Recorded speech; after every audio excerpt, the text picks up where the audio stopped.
మల్కాజ్గిరిలో మళ్లీ హైటెన్షన్ నెలకొంది. కాంగ్రెస్ నేతల దాడిలో గాయపడిన బీఆర్ఎస్ నాయకులను పరామర్శించేందుకు ఎమ్మెల్యేలు తలసాని శ్రీనివాస్ యాదవ్, పద్మారావు గౌడ్, మండలి ప్రతిపక్ష నేత మధుసూదనాచారి, మాజీ మంత్రులు, కార్యకర్తలు పెద్ద ఎత్తున తరలివచ్చారు. దాంతో అక్కడ ఉత్కంఠ వాతావరణం నెలకొంది. ముందు జాగ్రత్తగా పోలీసులు భారీగా మోహరించారు.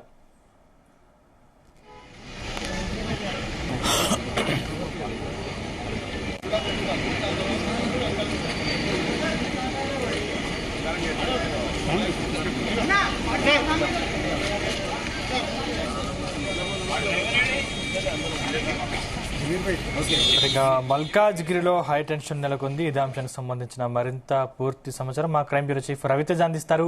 రవితేజ, అల్వాల్ వెంకటేశ్వర స్వామి టెంపుల్ సమీపంలో జరిగినటువంటి చెక్కుల పంపిణీ ఈ గొడవలో కాంగ్రెస్ నాయకుల చేతిలో తీవ్రంగా గాయపడి ఆసుపత్రిలో చికిత్స పొందుతూ ఇటీవలే డిశ్చార్జ్ అయి ఇంటికి చేరుకున్నటువంటి బీఆర్ఎస్ నాయకులను ఒకరొకరుగా పరామర్శిస్తా ఉన్నారు. నిన్నటి బీఆర్ఎస్ వర్కింగ్ ప్రెసిడెంట్ కేటీఆర్ మల్కాజ్గిరిలో ఉన్నటువంటి సునీతా రామ్ యాదవ్ కార్యాలయానికి చేరుకొని ఆరోగ్య పరిస్థితి తెలుసుకొని ఎలా జరిగింది, ఎవరు దాడి చేశారు, ఎందుకు దాడి చేయాల్సి వచ్చింది, అక్కడ జరిగినటువంటి పరిస్థితి ఏంటి, ఎవరెవరు కలిసి దాడి చేశారు అనే దాంట్లో కూడా పూర్తి వివరాలు వారి నుంచి సేకరించి ఆరోగ్యం జాగ్రత్త, ఏదైనా సహాయం కావాలన్నా, ఏదైనా పోలీసు పరంగా ముందుకు వెళ్లాలన్నా ఖచ్చితంగా పార్టీ కార్యాలయానికి సమాచారం ఇవ్వండి అంటూ కూడా కేటీఆర్ నిన్న సునీతా రామ్ యాదవ్ ని కలిసి వాళ్లకు పార్టీ తరఫు అండగా ఉంటాము, పార్టీ ఖచ్చితంగా నిలబడుతుంది, ఎవరికి భయపడే అవసరం లేదు, ఎన్ని దాడులు చేసినా ఎన్ని అక్రమ కేసులు పెట్టినా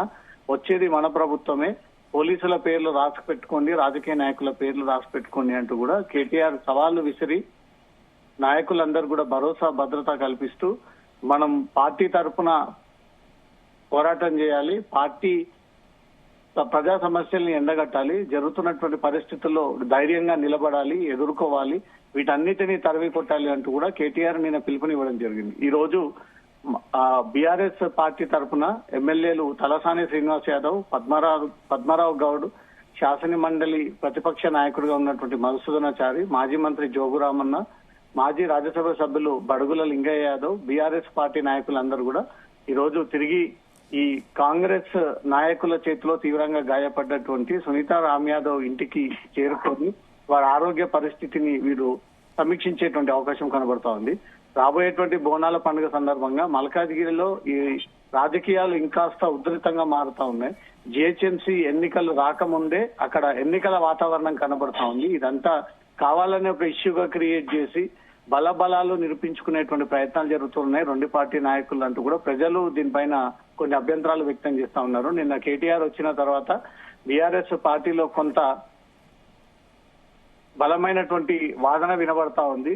ఒక్కసారిగా అందరూ ఉత్సాహంతో ముందుకొచ్చి బీఆర్ఎస్ ఈసారి రాబోయేటువంటి జిహెచ్ఎంసీ ఎన్నికల్లో బలమైనంగా పోటీ చేయాలి అంటూ మాత్రం నిర్ణయం తీసుకున్నట్టుగా తెలుస్తుంది. ఈ వ్యవహారం మొత్తం ఉద్రిక్త పరిస్థితికి దారితీసింది. ఒక పార్టీ నాయకులు ఒకరిపైన దాడులు చేసుకునేటువంటి ప్రయత్నం చేయడము, ప్రతి సవాళ్లు విసురుకోవడము, రోడ్లపైకి వచ్చి బైఠాయించి చూసుకుందాం అంటూ కూడా మొత్తం కడప రాజకీయాలు మల్కాజ్గిరికి చేరాయి అంటూ మాత్రం బీఆర్ఎస్ అభిప్రాయం వ్యక్తం చేయడం జరిగింది. ఈ రోజు బీఆర్ఎస్ పార్టీ నుంచి రాబోతున్నటువంటి ఎమ్మెల్యేలు, మాజీ ఎమ్మెల్యేలు, మాజీ ఎంపీలు, మాజీ మంత్రులు రాక సందర్భంగా కొంత హైటెన్షన్ నెలకొంది.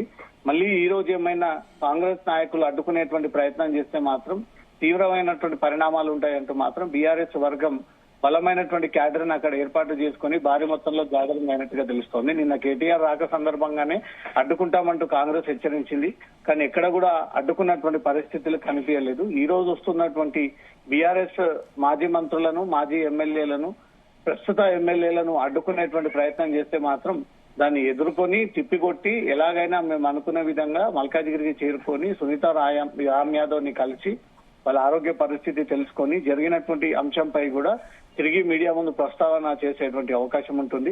బీఆర్ఎస్ నాయకుల రాక సందర్భంగా మల్కాజ్గిరిలో కొంత హైటెన్షన్ నెలకొంది. మళ్ళీ ఎలాంటి పరిస్థితికి దారి తీస్తుంది. ఇదే సమయంలో కాంగ్రెస్ నాయకులు ఎక్కడైనా గ్యాదరింగ్ అయితే మాత్రం పెద్ద మొత్తంలో రెండు వైపుల నుంచి కూడా వర్గాలన్నీ రోడ్డు మీదకి వచ్చి వీరందరూ ఒకరినొకరు విమర్శలు చేసుకుంటే మాత్రం ల్యాండ్ ఆర్డర్ ప్రాబ్లం ఉల్లంఘన జరిగేటువంటి ఛాన్స్ ఉంది. కాబట్టి పోలీసులు కూడా ఈ బీఆర్ఎస్ నాయకుల రాక సందర్భంగా అటు ట్రాఫిక్, ఇటు ల్యాండ్ ఆర్డర్ అన్నిటినీ కంట్రోల్ చేస్తూ ఎవరు కూడా ఈ నినాదాలు చేసుకోవడం, ఒకరిపై ఒకరు విమర్శలు చేసుకోవడము, ఒకరిపై ఒకరు దాడులు చేసుకునేటువంటి ప్రయత్నం చేయకూడదు అంటూ మాత్రం పోలీసులు ఈ రోజు గట్టి బందోబస్తు ఏర్పాటు చేయడం జరిగింది. సందీప్, రవితేజ అంటే అక్కడ ప్రస్తుతం పరిస్థితి ఎలా ఉంది? అంటే మళ్ళీ ఘర్షణలు తలెత్తే అవకాశం ఏదైనా ఉందా?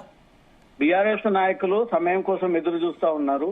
తమ పార్టీ సీనియర్ నాయకులు ఇన్ని రోజుల పాటు మల్కాజ్గిరిలో బీఆర్ఎస్ క్యాడర్ ని అత్యంత స్థాయికి తీసుకొచ్చినటువంటి వ్యక్తుల పైన అటు చిన్న యాదవ్, ఇటు సునీత రామ్ యాదవ్ ఇద్దరు కూడా పార్టీకి కీలకంగా ఉన్నారు. ఉద్యమం టైం నుంచి కూడా ఇప్పటి వరకు పార్టీని వీడకుండా పార్టీ కోసం ఎంతో కష్టపడి పార్టీ కోసం ఆహర్నిశలు నిలబడి క్యాడర్ ని సిద్ధం చేసుకొని ఎన్ని సమస్యలు వచ్చినా పార్టీ తరఫున ఎదుర్కొని నిలబడి కార్యకర్తలందరితో కలిసి తిరుగుతున్నటువంటి వారిని ఈ రోజు టార్గెట్ గా చేసి ఈ దాడులు చేయడం వెనుక చూస్తా ఉంటుంటే కుట్ర దాగి ఉంది. ఖచ్చితంగా ఇది మైనంపల్లి నేతృత్వంలోనే జరిగినటువంటి దాడిగా భావిస్తా ఉన్నాము. సమయం సందర్భం కోసం ఎదురు చూసి ఈ చెక్కుల పంపిణీ అడ్డుగా పెట్టుకుని బీఆర్ఎస్ నాయకులపై దాడి జరిపారు అంటూ కూడా నిన్న కేటీఆర్ ఇదే విషయాన్ని మీడియా ముందు ప్రస్తావించడం జరిగింది.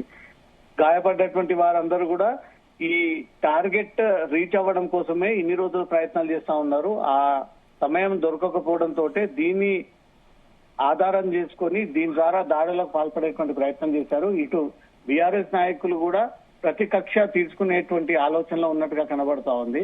తమ ఏరియాలో ఉన్నటువంటి నాయకులని కాకుండా ఇతర వారిని తీసుకొచ్చి ప్రోటోకాల్ వివాదం క్రియేట్ చేయడము, మళ్లీ తిరిగి మాపైనే దాడులు చేసి ఉల్టా తిరిగి మాపైనే కేసులు పెట్టి మళ్లీ చౌరస్తాకు వచ్చి సవాలు విసిరి 40 కాన్వేలు పెట్టుకొని ఈ రాజకీయాలంతా కూడా కొట్టుకునేటువంటి స్థాయికి చేరుకున్నటువంటి పరిస్థితి మల్కాజ్గిరిలో నెలకొంది. కాబట్టి ఈ రోజు బీఆర్ఎస్ నాయకుల రాక సందర్భంగా మాత్రం ఎలాంటి దాడులు చేసుకోకుండా, విమర్శలు చేసుకోకుండా, ఉద్రిక్త పరిస్థితి నెలకోకుండా మాత్రం పోలీసులు గట్టి బందోబస్తు ఏర్పాటు చేయడం జరిగింది.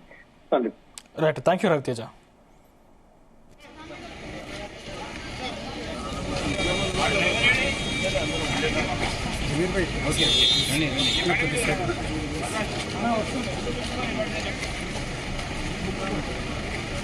బయట పండుగ